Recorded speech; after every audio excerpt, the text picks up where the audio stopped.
Hey, welcome to Acharit Yamim, the latter days. Today, we continue with yet another episode in our Paul Problems series. We are about halfway through the series at this point, and we've already explored a multitude of problems that disqualify Paul of Tarsus from being an apostle. Today, we will pick up where we left off and continue. As we've previously discussed, there are many warnings about Paul on the other side of Matthew. Once we get into the Gospels, Yeshua talks about Paul. John talks about Paul. James, Yaakov warns about Paul. Jude warns about Paul. There are warnings issued in the book of Revelation by Yeshua once again about Paul. Many people are unaware that there are also warnings about Paul on the other side of Matthew. And today we're going to look at one of those warnings. So let's go all the way back to the beginning, to the book of Genesis. Remember that Hashem declares the end from the beginning. He reveals what will take place in the latter days from the very beginning. And so this is a very, very important thing to understand. A lot of people, they want to understand end times prophecy, and they think that if they jump into Revelation, they'll be able to understand what's coming. Well, without studying the Torah, you cannot properly understand what will take place in the latter days, because the book of Revelation connects with the beginning. It connects with Genesis. It connects with the prophets. And so if you're not studying these things, you're not going to know what is really going on in the book of Revelation. So today we go all the way back once again to the book of Genesis. Let's look at Genesis chapter 49, verse 27. In this chapter, Yaakov is prophesying over his sons. Let's take a look at verse 1. Yaakov called his sons and said, "Gather together that I may tell you what shall befall you in the last days." Acharit Hayamim, which is the name of this channel. Okay, let's look at verse 27. Benjamin is a ravenous wolf. In the morning he shall devour the prey, and at night he shall divide the spoil. This is a strange prophecy. This is cryptic. This is a bit perplexing. Okay, Benjamin is a ravenous wolf. In the morning he shall devour the prey, and at night he shall divide the spoil. Let's jump now to Matthew. Let's go to the words of Yeshua, Matthew chapter 7, and let's look at verse 15. Matthew 7, verse 15. "Beware of false prophets who come to you in sheep's clothing, but inwardly they are ravenous wolves." So externally, they are dressed up like sheep. They present themselves as being sheep, but they are not sheep. Inside, they are ravenous wolves. They are in disguise. Yeshua is telling us, be on guard, have discernment. Let's continue with verse 16. "You will know them by their fruits. Do men gather grapes from thorn bushes or figs from thistles? Even so, every good tree bears good fruit, but a bad tree bears bad fruit. A good tree cannot bear bad fruit, nor can a bad tree bear good fruit. Every tree that does not bear good fruit is cut down and thrown into the fire. Therefore, by their fruits you will know them." We've discussed previously, what is fruit? What is good fruit?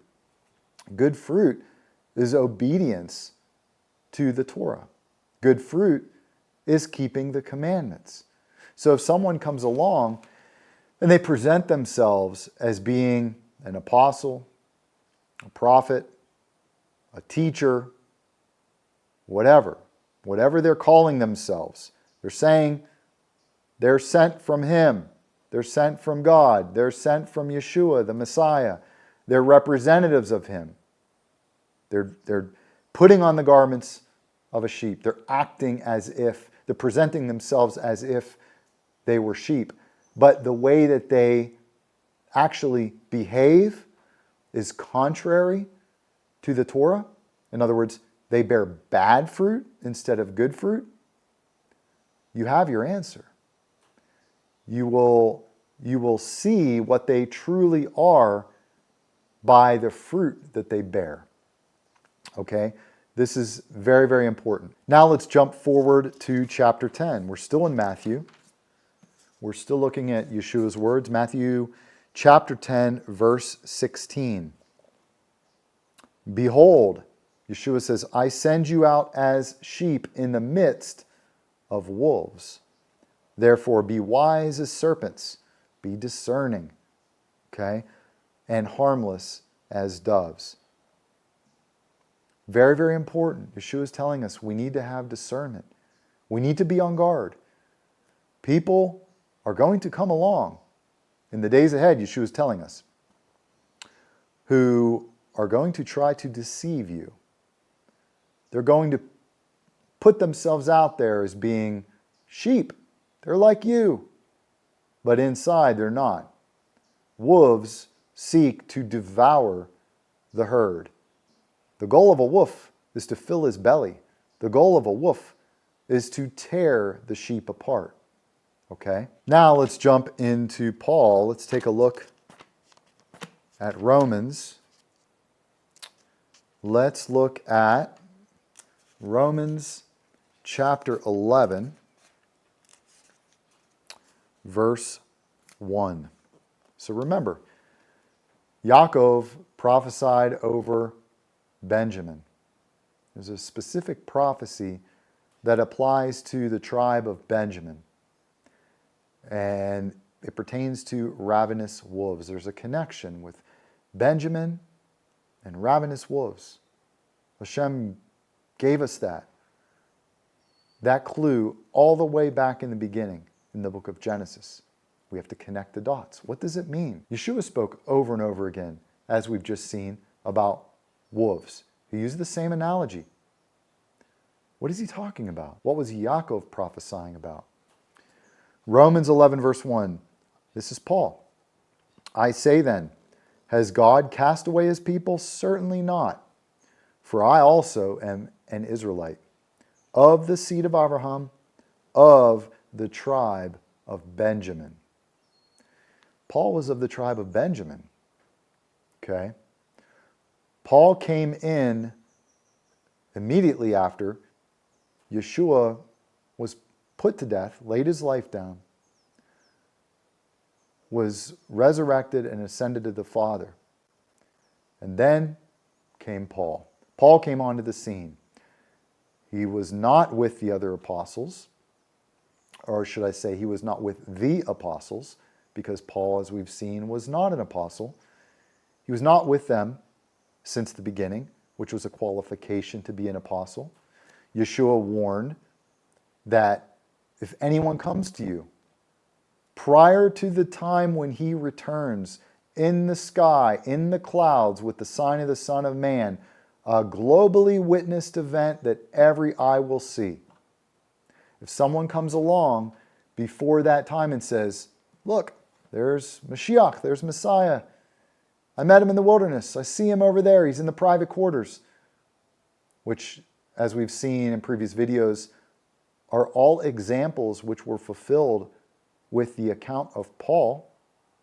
Yeshua says, do not believe them. Do not believe their testimony. Don't believe their word. They're liars. These guys they're wolves. They seek to lead you astray. Where is Paul from? Paul is from the tribe of Benjamin. And furthermore, Yeshua gives us yet another test. It's the fruit test. If the fruit on the tree is bad, in other words, if the fruit on the tree is not in alignment with the Torah, then you know, regardless of how they present themselves on the outside, regardless of the fact that the wolf is dressed, is draped, cloaked in the garments of a sheep, he's a wolf. That's the test. It's the fruit test. We also have the test of Deuteronomy 13. You can watch a prior video called the Deuteronomy 13 Diagnosis. It's a prior episode in the Paul Problem series. We discussed the fact that Hashem gave us a test, a way to diagnose so-called prophets, dreamers of dreams, when they come along and they say, I'm a prophet, I'm a teacher, I'm a legitimate representative of the Creator or of the Messiah. And he says that even if they're working miracles, even if they're saying such and such is going to take place, and it happens, signs and wonders, prophesying, miracles, Matthew 7, 21 through 23, Yeshua uses all these examples. Even if they're accompanied by these signs and wonders, if they attempt to entice you to walk in a way that goes contrary to the way that God has commanded us to walk from the very beginning, to keep His commandments, to walk in His Torah, they are false. They are to be rejected, and they are worthy of death. This is what God gave us in the very beginning to keep us safe. Yeshua gave us the fruit test to keep us safe. Yeshua warned us in Matthew 24, do not be deceived. He told us all of these things in advance, ahead of time, because He loves us and He wants to keep us safe. He doesn't hang us out to dry. He looks out for us. He loves us. He doesn't want us to be deceived. So He warned us ahead of time. But because people have not focused on the words of Yeshua, and they have instead chosen to take a different path, the shortcut, what they believe is the shortcut. They spend all of their time studying the words of Paul instead of studying the words of Yeshua. They miss the warnings. They completely miss it. And so the purpose of this series is to be an encouragement, to call you to come back to the words of the Master. We all of us, we all have to return to the words of the Master, the pure path, the only path that leads to life. So I hope that this video has been a blessing for you. I hope it's opened your eyes to yet another problem regarding Paul of Tarsus. There are many more yet to come. We are just getting warmed up. But already we have a multitude, literally a mountain of problems. If there were only one, it would be enough to disqualify him. But we have a multitude of witnesses. We only have to spend the time to investigate, to do the investigation to the best of our ability and to be thorough. And Hashem is helping us to uncover these things. He's being faithful to us. He's watching out for us. He loves us. And He is opening our hearts and our minds to these truths in these last days. So with that said, I want to wrap this video up. I encourage you, continue to study with all of your heart and with all of your soul and with all of your strength.